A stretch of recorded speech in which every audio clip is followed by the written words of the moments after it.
Hey guys, Jonathan Stringer here, joining you guys once again for my nightly video. Today I want to talk about something pretty awesome. Yesterday I talked about fear and overcoming fear and how that was important to achieving your dreams, achieving your success, and being able to go on and stretch out of your comfort zone to do the things that you have the potential to do. Today I've got a pretty bold title that I put on the video. I said, how to become unstoppable. And so I want to talk to you guys about becoming unstoppable, what it takes. And to me, I really think there is one thing that it takes to become unstoppable. There's a lot of skills that people are like, oh, I need to learn this. I need to learn sales. I need to learn how to deal with people. I need to learn how to talk on the phone. I need to learn how to run a business or do marketing, or all these different skills that people talk about needing to learn. But I want to boil it down to one thing that you need to become unstoppable. I don't care what your goal is. I don't care if your goal is to make $1 million a year or $1 million a month, or if you just want to get the next promotion coming up in your job, if you want to be the best mom or dad, if you want to, maybe you just want to be the best video game player, the best football player, the best, whatever it is that your goal is. You just, whatever your goal is, this one thing I think can take you from being average and not having the success you've wanted to being unstoppable. Okay, and so to start out with, I want to go over a couple different scenarios, and I want you just to really kind of focus in on these scenarios. Scenario one, I want you to imagine that you're going to the gym, you're going to work out, maybe you're starting this new diet. We're still kind of in the beginning of the year, so maybe you're going to the gym beginning of the year, sticking with your New Year's resolutions, and you see this guy, and this guy, he's massive.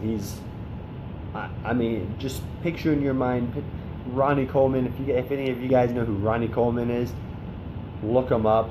The guy is just massive, pure muscle. And Dwayne The Rock Johnson. Everybody knows who The Rock is. Picture The Rock, okay? But it's not The Rock. It's some guy at your local gym. You walk in, you see this guy. He's already in there. He's working out. He's pumping the weights. He's huge.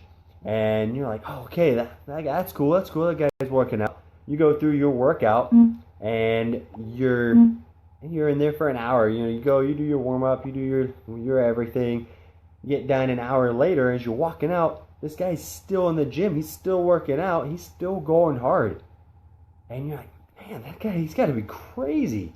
What is he doing? That's insane. How can he even keep going? After an hour, I'm dead. I'm sweating. I'm beat. Okay? Now, the next scenario I want you to think about is you're going to the library. It's back in high school, maybe college time. You're going to the library. You got to study for a big final coming up. It's your history final, and you're stressing out about it. You're thinking, man, I got to pass this final. If I don't, I'm not gonna make it. Gonna have to retake the class. That's money out of my pocket. That's time that I could be spending with friends. All these different results that could come from you not making the grade that you need on your final. So you go to the library and you see this kid, and you're like, oh, hey, I know that's Jake from class. I've seen Jake a couple of times. He's a pretty smart kid. You see him there studying, and you sit down and you study. Your nose is in the book for 2 solid hours. And you get up and you're like, 2 hours, my brain is fried. I gotta go. The latest episode of, heck, I haven't even watched actual TV in so long. I don't even know what's on TV. Okay, the latest episode of Friends. It's a replay. Friends is on. Maybe I've heard somebody at work just actually mentioned It's Always Sunny in Philadelphia. I don't know. Newest episode. Maybe you're into documentaries. You want to go watch a History Channel documentary. I gotta go. I gotta relax. Let my brain just ease after 2 hours of studying. And so you pick up your books, and as you look, there's the same kid. He's still studying. He's still over there, and not just like talking to friends. So he is there studying. You see him, he's got flashcards, he's flipping them over, and he's into it. Oh my gosh, that kid, he's been here forever. I've been here for 2 hours. He was here before I got here, and he's still going at it. You actually see Jake the next day, and you, hey man, like, how long did you end up staying in the library? I saw you. How'd you study that long? And Jake's like, I was there for 5 hours. Every day I'm studying for at least 2-3 hours extra on top of all my classwork that I'm doing. And you're just looking, you have a blank stare looking at Jake. Like, you study for how long? On your own? Like, you're not even, it's not like you have to because of a quiz. You study on your own? What the heck? Okay? Last scenario I want you to think about, and this one is really kind of funny, but I really want you to look into it. Okay, you're back in high school maybe, and you like to play video games. Maybe you play a little bit of Madden, maybe you play Call of Duty, something like that. So you'll hop on and you play video games, and it's fun for you. It's a hobby. It's something you just let off some steam and everything, and you being competitive, you like to be as good as you can at whatever it is that you're doing. Well, with every game, especially online, playing online games, there's always rankings. There's always, you got number one. I don't know how far down they rank now, but they rank players based on how good they are. And so you actually end up getting paired up on a game with the number one ranked guy. And you know it because you're always looking at the scoreboards thinking, man, I want to be there. You're competitive. You want to be there. And you see this guy and you're like, oh, you know what? I'm going to take the chance. I'm going to ask him. You say, hey, everybody's got weird names on games. Maybe his name is like Barbie Killer 123 or something. I don't know. Everybody's got these weird names. Hey, Barbie Killer 123. You're always at the top of the leaderboards. What do you do to get there? How are you so good at this game? And he actually talks back. He says, you know what? I actually play this game for 12 to 16 hours every single day. This is what I do. This is my life. I've got a part-time job to help, pay for rent and a couple of things like that, but this is my life. And I'm actually going to work on a team now with these guys. We're going to a competition. If we win the competition, I'll be out of a job because we'll be sponsored by a couple different companies. And he just starts listing off all this stuff.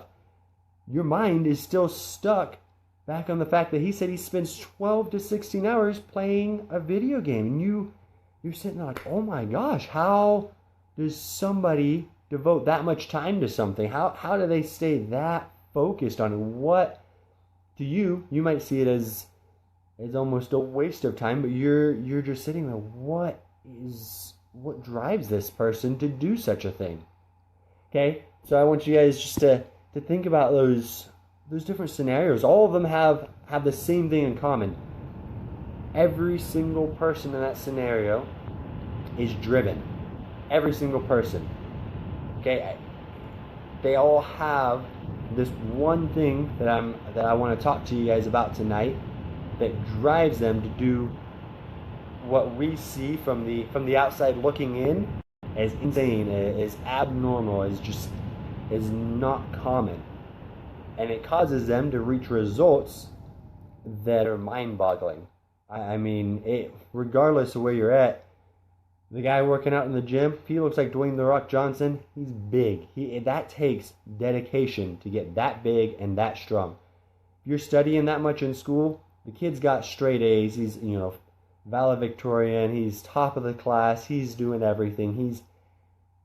He doesn't have to worry, oh, am I gonna fail this class? No, he's thinking, okay, how high of a score am I going to have? Is it going to be a perfect 100 or is it only going to be a 99? That's what he's worried about. And the guy who's playing video games, he spent his time, hours and hours of playing games, doing something that people probably made fun of him for. And now he's going to a competition where he's going to get paid for it. It took drive to get there. And the thing that gives everybody their drive to do something is one simple word, and it's called vision. Vision is huge. You can't achieve a goal if you don't have a vision of what you're going after, if you don't have a vision of what you want to become, and what benefit that is going to play in your life. You know, a lot of people, when they start chasing a goal, when they start chasing an outcome, or they start chasing just a goal, they look at the outward expressions of their vision. A lot of people will call it a why, they'll call it a goal, they'll call it a couple different phrases, but they all pretty much mean the same thing. And they all are the outward results of achieving a vision. A lot of people go into business for themselves so that they can have more time with their family, so that they can not be working a 9-to-5 job and leaving their family. Maybe they want to spend more time with their kids. They want to have more money to give to charity. They want to have more freedom. All these things are outward results. A vision, the difference between a why and a vision is that a vision is something that you become. Okay, so if you want to spend more time with your family, really you want to become a better spouse. You want to become a better father or a better mother. You want to become a better person. If you want to give money to charity, you want to become a charitable person. You want to become somebody that the community can rely on. Giving the money, giving the time, it is an outward expression, but that's not a vision. That doesn't pull you to go and do things. That's just a result of you getting your goals and getting your accomplishments. Okay, going along with vision and the importance of understanding your vision, Helen Keller actually had a great quote. She says, "The only thing worse than being blind is having sight but no vision." A lot of people, they go through life thinking that they have a vision. You know, they keep chasing these goals, but they find out that they keep coming up short. You know, maybe they're in business for themselves and they're saying, I want to, my goal is to hit $1 million a year in income. That's the big thing for small businesses. If you can hit $1 million a year, you're doing pretty good for yourself. And they keep chasing that goal. They keep chasing that goal. And that's their focus is, okay, I need to hit $1 million a year. I need to hit $1 million a year. When they should be focusing on, okay, if I want to hit $1 million a year, what do I need to become in order to achieve that goal? Okay, to go back to the scenarios, you have people going to the gym. Somebody wants to have a great looking body. Well, that guy that was spending his time at the gym, his goal wasn't just to have a great body, it was to become somebody that was involved in fitness. It was to become somebody that had a self-consciousness of his health. Okay, and to the school example, rather than just having the outward results of good grades, of passing the final, of having a college degree, he wanted to become a smarter individual. He wanted to become teachable. He wanted to become disciplined. Fill in the blank, however you want to view it. He wanted to become something. He wasn't chasing the good grades. He was chasing a vision. He was chasing what he wanted to become. The kid that was playing video games all the time, his vision was becoming a leader in that game.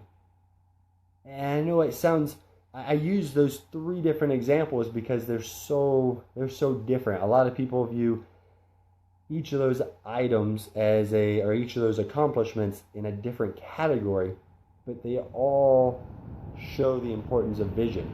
Because if anybody in those scenarios lacked vision, they would not have put the time, the effort, the tenacity, whatever it is that they needed to put in, the sacrifice to be able to accomplish those goals. And so without vision, life has no meaning.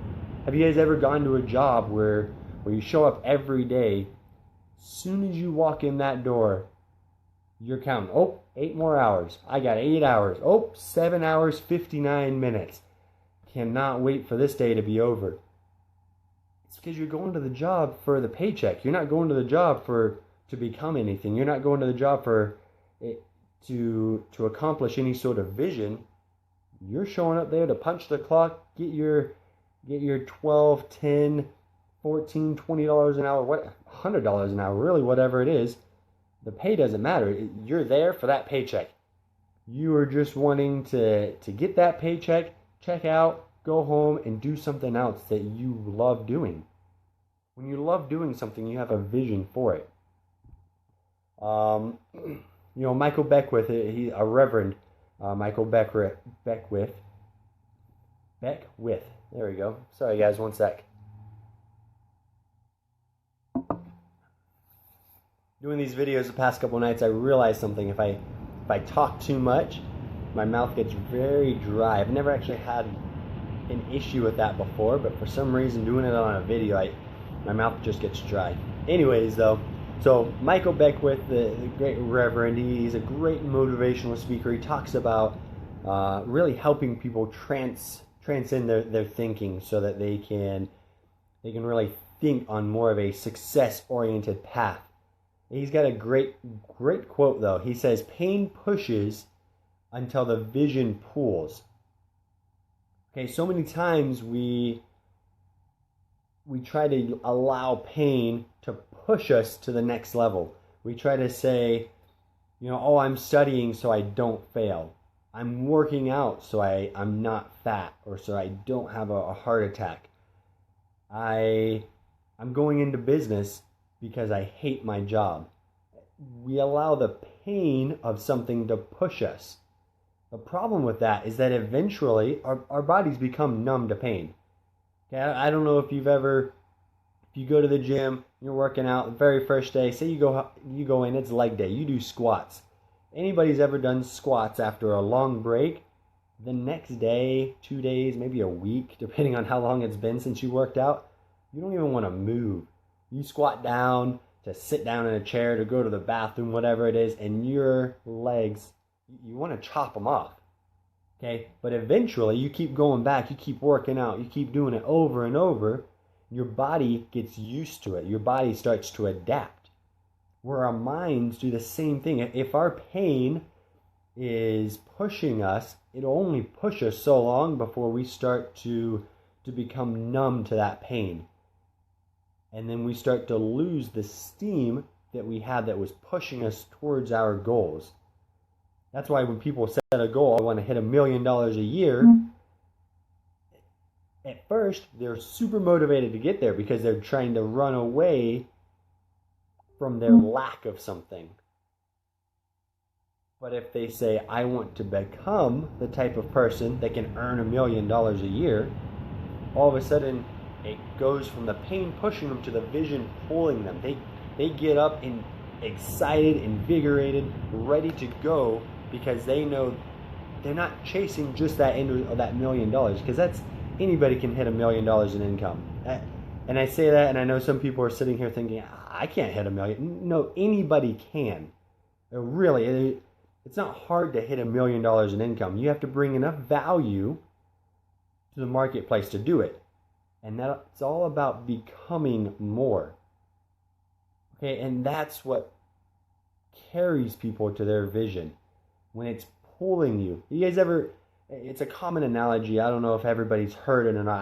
I've heard it a million times just because of different people that I've talked to. You ever had a wagon? The little red wagons that we all played with when we were kids, and you stick dirt, and, well, for guys, we stick dirt and mud and stuff, and dinosaurs, everything, Girls, maybe they pulled around Barbies, something, baby dolls. But you ever had that little red wagon?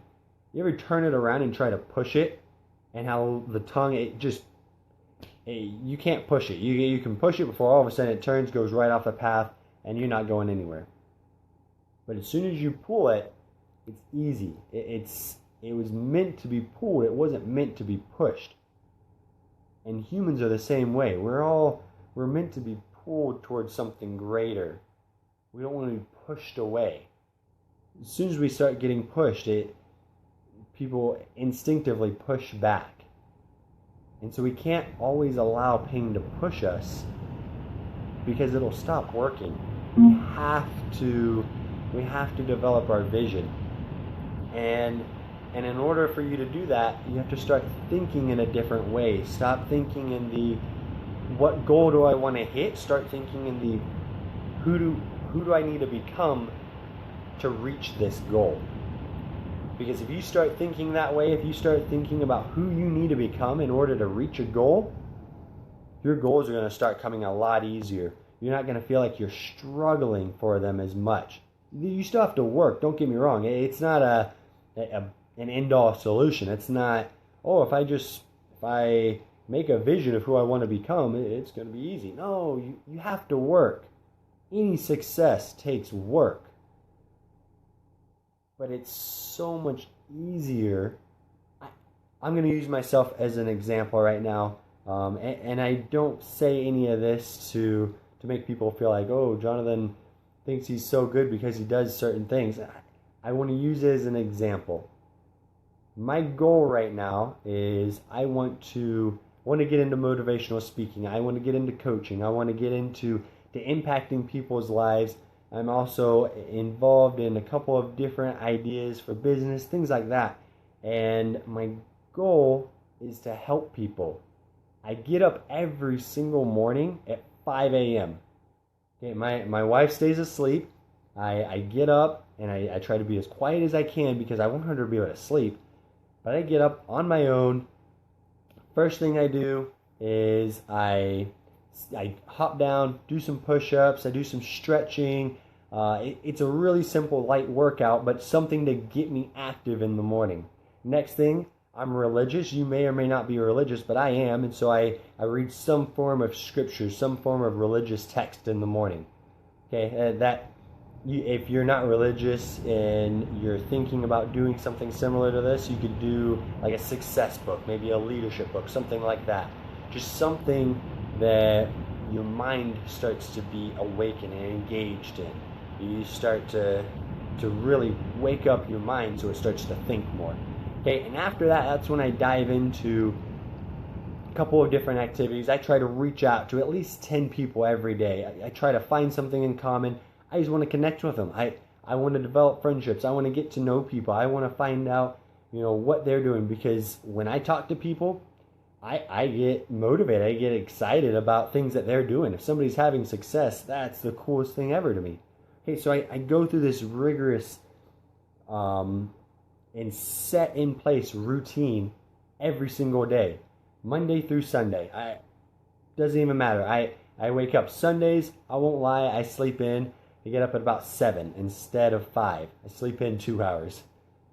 But every single day, I'm getting up. Every single day, I'm doing this, and it's not because I'm trying to run away from something. It's because I'm excited for what today brings. I'm excited for becoming the person that my goals are going to require me to become to accomplish them.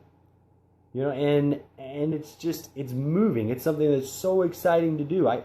I'll be honest, I woke up this morning and it was kind of hard. I got up, so I've got my alarm set across the room so that way I can't accidentally shut it off and go back to sleep. But I got up, went over, I hit off on my phone alarm, and in my mind, my body is screaming, okay, go back to sleep, this is your chance. You just go climb in bed. You don't have to go to work for another 2.5, you don't have to get ready for work for another 2.5 hours. Go back to bed. And I'm sitting there, and in my mind, all I can think is, that's not who I want to become.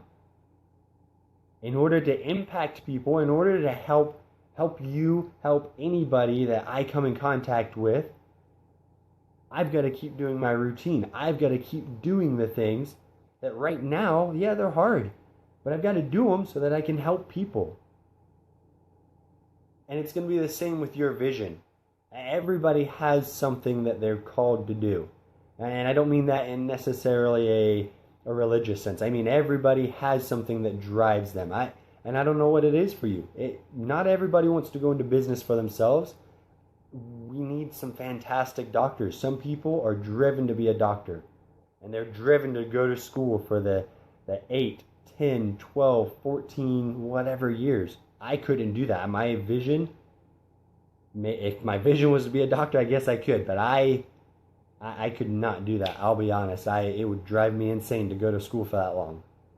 Okay, but everybody has a goal. Everybody has a vision, something that'll move them to do things they've never done before, to take them out of their comfort zone, to make them move past fear. Okay? And that's something that I want to help you grasp the idea of is you've got to have your vision. You have to craft your vision. Because this is not a copy paste thing. I can't tell you a layout and say, okay,